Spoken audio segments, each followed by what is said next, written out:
Assalamu alaikum wa rahmatullahi wa barakatuh. Dear students, hope you all are doing very well by the grace of Almighty Allah.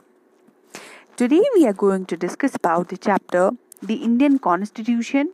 lesson number 1 of Political Science. So let's get started.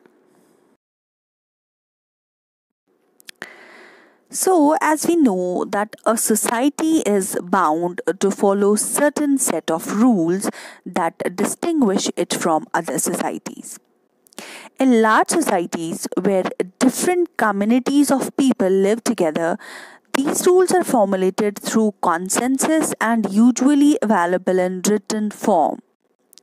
A written document in which we found such rules is called a constitution.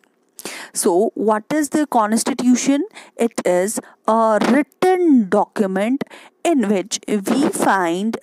rules and regulations. Fine. The constitution begins with a short statement of its basic values called preamble of the constitution. So हमने कहा that Indian constitution जो है it's a written document in which rules and regulations are written. Right so हमने कहा जो ये constitution है जब कॉन्स्टिट्यूशन ये जो रिटन डॉक्यूमेंट है जब ये खोलते हैं तो सबसे पहले जो चीज़ वहाँ पे रजिस्टर है that is the preamble of the Indian constitution और प्रीएम्बल जो है ये फिलॉसफी है पूरी जो इंडियन कॉन्स्टिट्यूशन है जब हम प्रीएम्बल पढ़ते हैं तो हमें सारी फिलॉसफी समझ आ जाती है that what this constitution is all about right so preamble जो है जिसको हमने कहा that it's the soul of Indian constitution इसमें लिखा क्या गया है so it reads as We the people of India having solemnly resolved to constitute India into a sovereign, socialist, secular, democratic republic and to ensure to all its citizens justice, liberty, equality, fraternity. In our Constitution Assembly, this 26th day of November 1949, do hereby adapt, enact and give to ourselves this Constitution. So, the Indian Constitution was adapted on 26th of November 1949.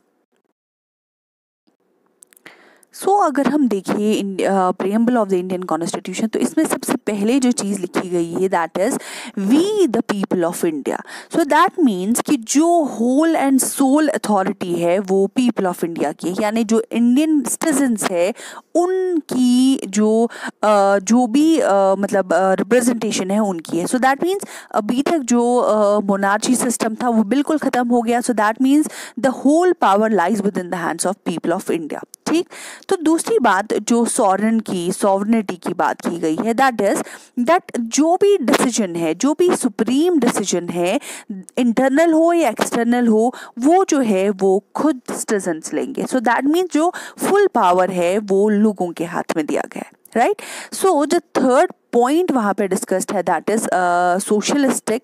सो यहाँ पे जो है inequality को ख़त्म करने की कोशिश की गई सो दैट मीन्स अभी तक जो हमने देखा कि अनटचेबिलिटी थी कास्टिज्म था तो उस बेसिस पे बहुत सारी इनइक्वालिटीज़ फैली हुई थी उस वजह से जो है बहुत सारे लोगों के राइट्स जो है वायलेट होते थे तो यहाँ पे जो है ये चीज़ ख़त्म करने की कोशिश की गई है दैट मीन्स जो इक्वालिटी का कंसेप्ट है वो जनरेट करने की कोशिश की गई है राइट सो नंबर नेक्स्ट जो वहाँ पे कहा गया है दैट इज सेक्युलरिज्म या सेक्युलर इंडिया सो यहाँ पे ये है दैट इंडिया जो है वो किसी एक जो रिलीजन है उसको जो है सपोर्ट नहीं करेगा या कोई एक ऑफिशियल रिलीजन जो है नहीं चुना जाएगा बिकॉज हमें पता है इंडिया जो है ये डाइवर्स कंट्री है यहाँ पे लैंग्वेज की डाइवर्सिटी है रिलीजन की डाइवर्सिटी है फूड की डाइवर्सिटी है बहुत सारी डिफरेंसेस यहाँ पे है सो अगर हम किसी एक डिफरेंस को प्रायोरिटाइज या मेजॉरिटी कहे या उनको जो है कोई स्पेशल प्रिविलेज दे तो डेफिनेटली जो है बाकी सब लोग जो है वो रिवोल्ट कर सकते हैं वो जो है लड़ाई कर सकते हैं सो उस चीज़ को ख़त्म करने के लिए जो है एक सेक्युलर वर्ड इस्तेमाल किया गया दैट इज़ कि हर एक रिलीजन जो है वो अपना जो है उस हर एक रिलीजन के पास फ्रीडम है तो कोई ऑफिशियल रिलीजन नहीं है इंडिया का ठीक।